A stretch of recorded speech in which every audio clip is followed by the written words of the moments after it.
He had also produced a report on the numerous road closures, curfew, and internet restrictions. He conducted interviews at the paranormal fair, despite the many restrictions and the recently imposed curfew. Only people with a work pass for these hours were allowed to be out between 1 and 6 a.m. This had some advantages because medical help could now arrive more quickly, and especially the doctors were working overtime with their house calls. The Brabanthallen were bustling, and the exhibitors had a fantastic weekend. It was noticeable to see that people tend to fall back on the spiritual during times of crisis. Roland and Gratje had gone out with Christopher around noon and were excited for a good interview. One of the exhibitors was laying tarot cards, and her onlooker, a blonde woman in her 30s, was an attentive listener and asked various questions. Roland patiently waited for the session to end and asked the woman if he could interview her based on this scene. After some hesitation, the woman agreed. She didn't want to be portrayed as a vulnerable woman wandering these fairs aimlessly. She was curious and wanted to experience what it was like to have a tarot session. Roland understood this and said he wanted to make a serious story out of it and that he was genuinely interested in this phenomenon. The boys prepared for the reportage, and Roland offered the woman a mirror to check her appearance.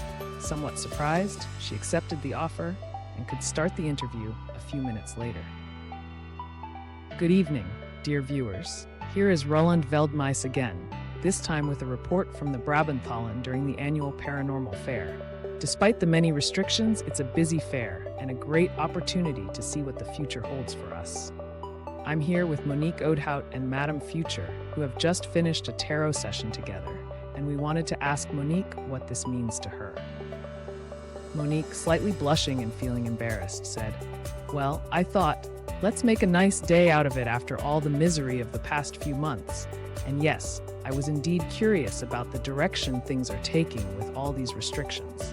And you know, if it doesn't help, it doesn't hurt." Roland nodded to her as a sign that she was doing fine, and the woman continued more calmly. "Monique, yes, you know what it is. You're looking for a foothold. Your faith has already been shaken, and who can and should you still believe? Are those the politicians who have been lying a lot lately and scare us, urging us to be on our guard? Everyone starts watching each other, and the fear becomes and continues to grow. Are those Armenian neighbors perhaps terrorists? I never see them outside, and they always have their curtains closed.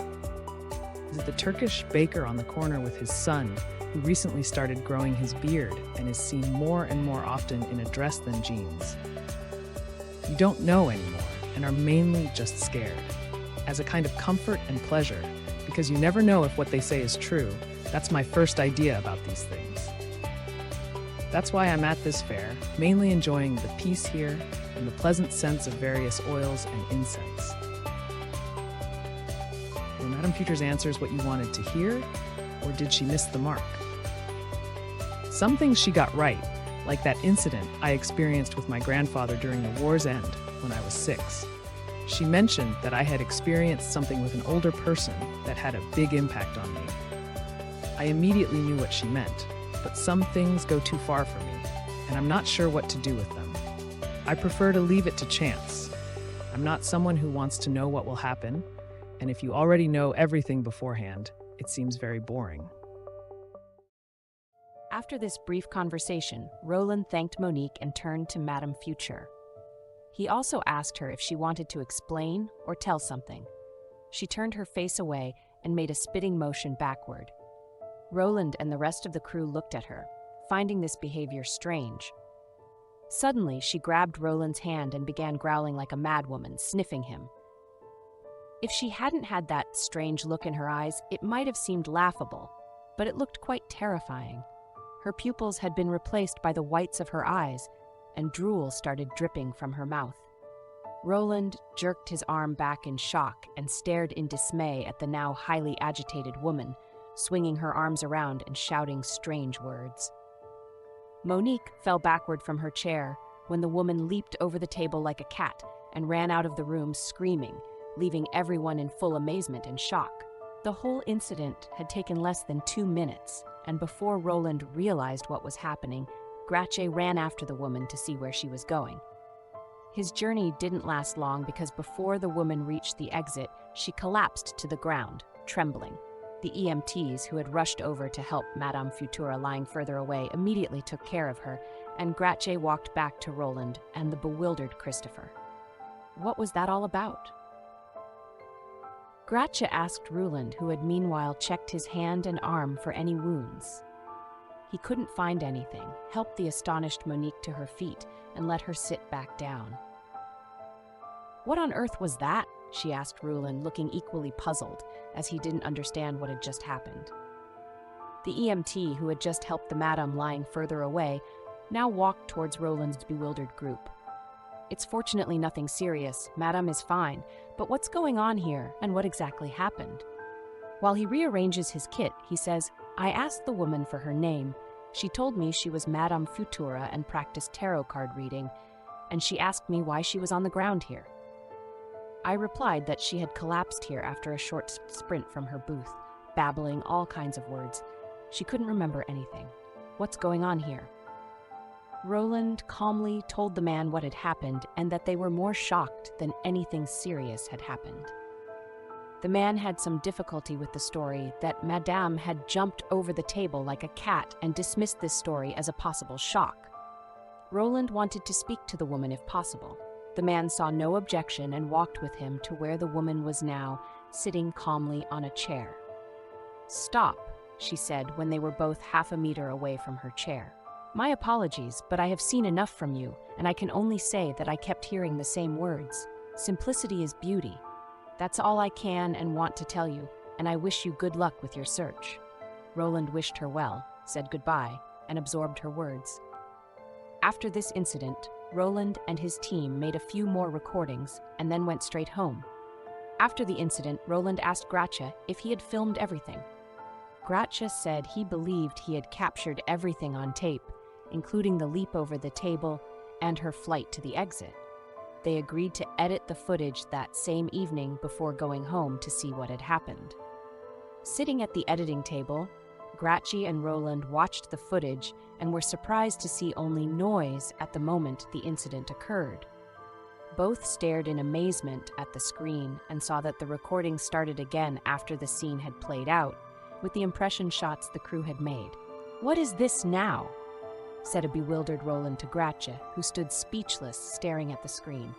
"I don't know what this is. I'm sure I filmed when the interview with her started, and I only turned off the device after you spoke to her on that chair.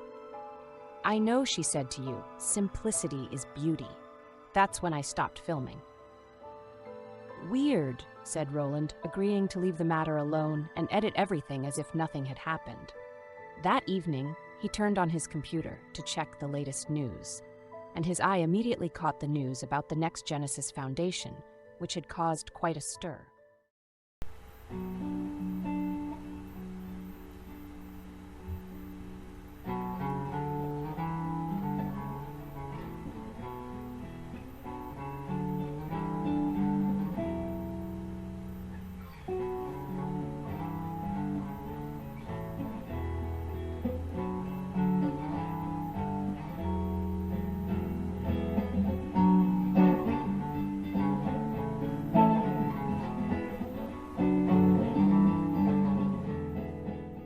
The first sacrificial video had already been shown and was so shocking that it became clear that this was something extremely extreme.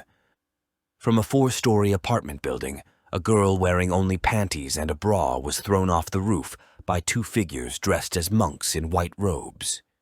After she was thrown off the roof and landed on a fence with sharp spikes, piercing some of her limbs, they let the girl hang for a while to view her from various angles and watch her die. This terrible image was followed by threats and a preview of what was to come. The reactions to the video, which had now been viewed by 22 million people, were mixed. A large portion expressed their disgust, and the high number of viewers was due to many people copying the video and posting it on other sites. Supporters of the idea argued that if this was what made people think, then so be it. If it led to people rebelling against their own governments and exposing their atrocities, they shouldn't wait too long. The elite and their lackeys are well prepared, and partly because they have access to weapons, have the advantage. However, if you see through the lies and can rebel en masse, then their armies are useless. Even within those circles, there are still people willing to die for their country, but not willing to shoot their fellow countrymen. According to the Foundation, bloodshed is unnecessary, and common sense should prevail over weapons. The elite has given us laws, and when these are violated, they can be used in a just manner to bring them before a judge themselves. The Peace Palace in The Hague should have this task, but is currently engaged in eliminating opponents of globalization. Prosecuting an American for war crimes is out of the question because it would mean an invasion by the USA. Governments, heads of state, including members of the UN, can never be held accountable because they are immune and above the law. Is this idolatry and self-aggrandizement, or what does it seem like? No, the court should be able to convict these people, not to the death penalty, but more to a modified life sentence. Shocked, Roland shut down his PC and tried to sleep with a slight headache. He would inform Frank on Friday what he had experienced this weekend. David, flown in specifically for Suzanne's funeral, had stayed with Tom a few weeks after the funeral and could therefore watch the broadcast live once. The trio entered the studio and began their broadcast. Good evening, dear viewers, and welcome to this special broadcast of Focus on Friday. Tonight, we have a conversation with David Vasari, a familiar guest to our regular listeners, and he will tell us about his progress in the field of string theory. Welcome, David. Good evening to you and the viewers, and yes, I will try to explain, with the support of some visuals, what this string theory entails and why it's so important. I suggest we start off with an aptly chosen song, Who Wants to Live Forever? Queen. And we're back. David, why is this string theory so important? I'll tell you. The most important thing that exists is the explanation of string theory, a theory that some say explains everything, especially where we come from, where we're going, and most importantly, what we are. Now, I'm trying to find a logical explanation for this theory and what it yields for us and if we can do anything with it.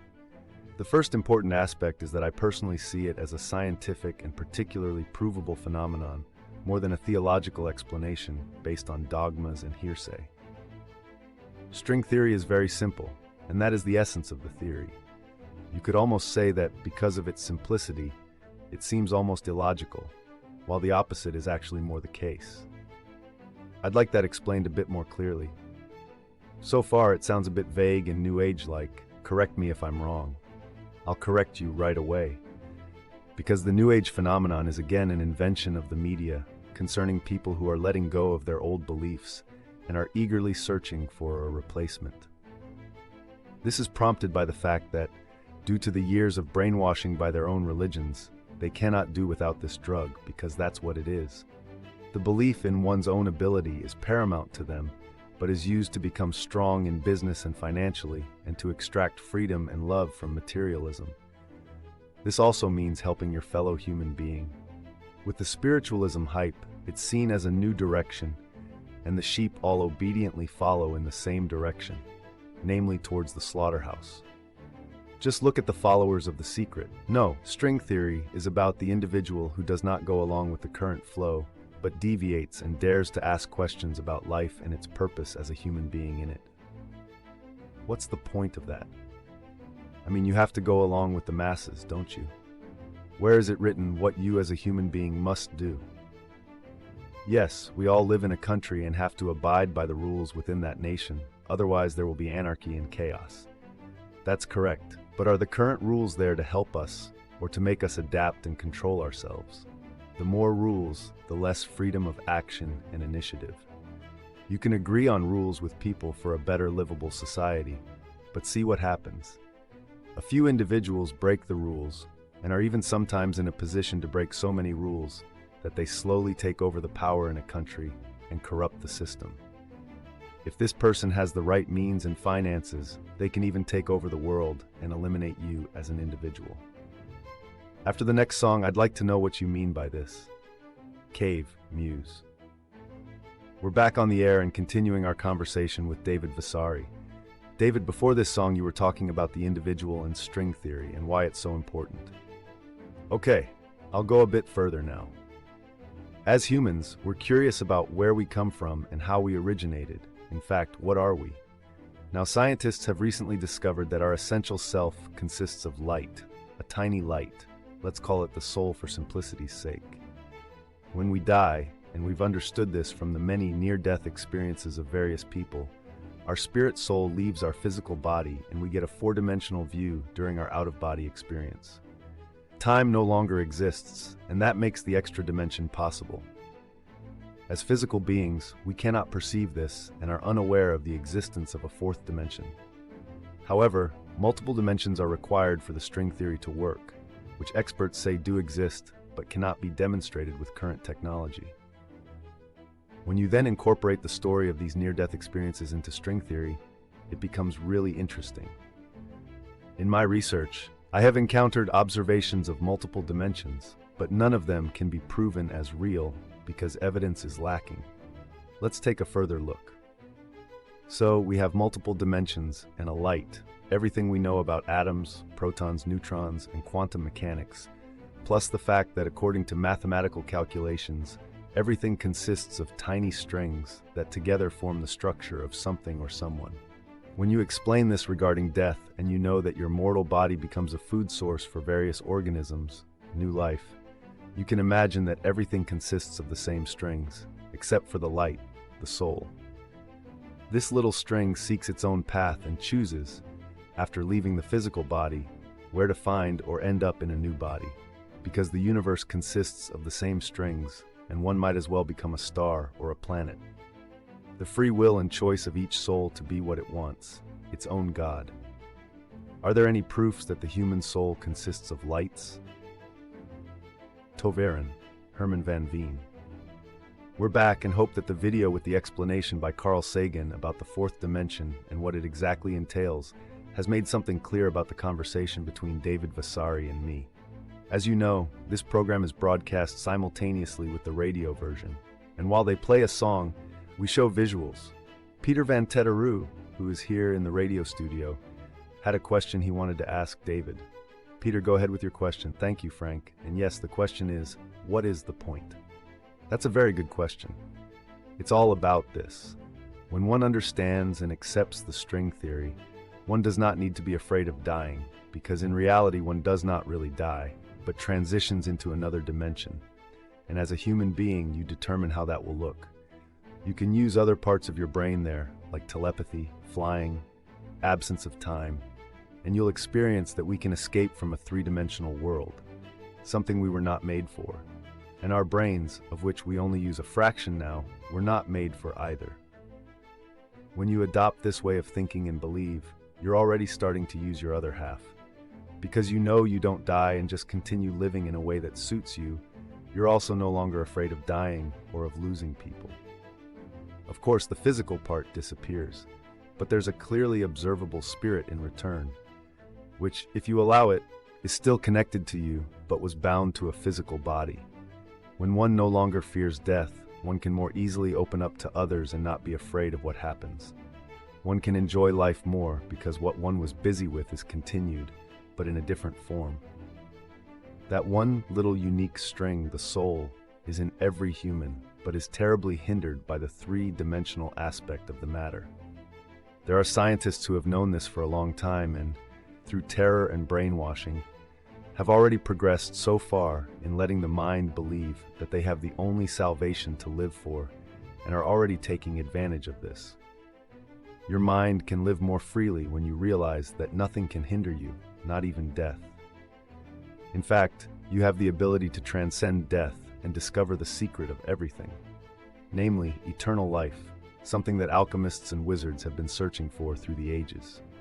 Thank you for this explanation, and I hope Peter is also satisfied with the answer. Then I would like to thank our guest David Vasari for his contribution to this rather interesting theory. I would say, see you next week for another new episode, and then it's about the report issued by the Commission on the attack on the life of Geert Wilders. We're curious, hope you're too. Immediately after the broadcast, David mentioned that he had enjoyed the broadcast and the viewers' response, but was unfortunately obliged to take the plane back to England immediately. He also bid farewell to Frank and Peter and said he would keep in touch.